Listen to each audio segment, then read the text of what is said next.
Bruno Leca, ravi de vous retrouver. Donc, nous sommes toujours autour de la matière noire et le moins qu'on puisse dire, c'est que le livre est inclassable, comme peut-être d'ailleurs l'était la poésie et l'homme, Henri Michaud. Dans le livre, on découvre évidemment du travail sur le tachisme, mais on trouve aussi des dessins. Et puis on parle des dessins, des tâches, mais on oublie aussi les textes. Et des fois, un seul mot est une poésie. Comment elle s'est fait cette construction, donc en deux parties en plus, hein, voilà, plutôt les dessins, plutôt. Qu'est-ce que vous avez voulu faire avec Alors, en tout cas, sinon ce que j'ai voulu faire, en tout cas ce que j'ai fait, partons de cela si vous voulez bien, je partirai d'abord du titre simplement, hein, Matière noire, qui est une référence bien sûr à l'encre noire que je décline en vide, en creux et en plein.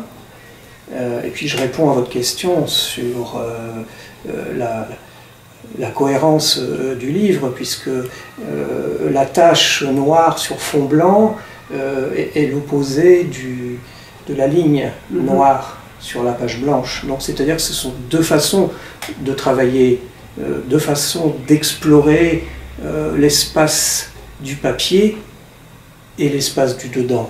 Puisque cette matière noire, chacun y verra ce qu'il voudra. Je peux parler de la référence à l'astrophysique, hein, c'est cette part immense de l'univers dont on ignore tout. Je peux parler de l'inconscient, je peux parler de la part sombre qui nous habite tous. En tout cas, oui, pour moi, il y a une cohérence.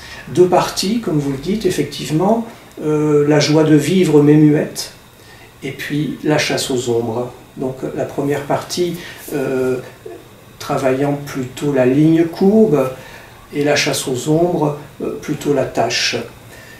Et le texte, effectivement. Le texte qui est parfois un mot. Qui peut se résumer à un mot.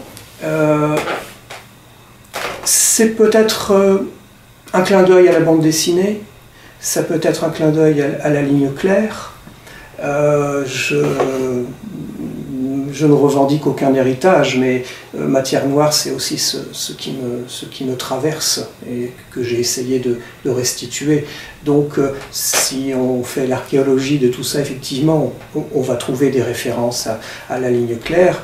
D'aucuns y verront une allusion à la Hourloupe de Dubuffet pour la première partie, mais également la calligraphie, le trait de pinceau, hein, qui apparaît dans la première partie et qui vient scander, qui vient ancrer avec un A, qui vient ancrer le dessin.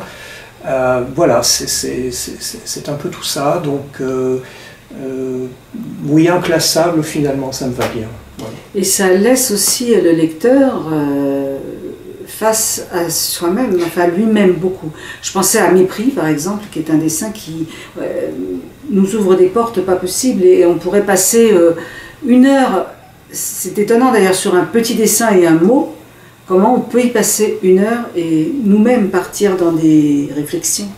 Je dirais que c'est la vertu de la tâche, ou la vertu du dessin inachevé, puisque parfois je laisse les lignes courbes suspendues, que de permettre à chacun et à chacune de s'y projeter.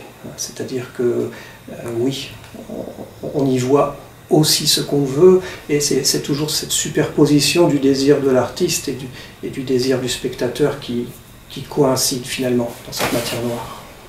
Bien, merci beaucoup Bruno Leca, merci beaucoup pour cette matière noire qui nous fait fonctionner notre matière grise. Merci beaucoup Nathalie. À très bientôt. Au revoir.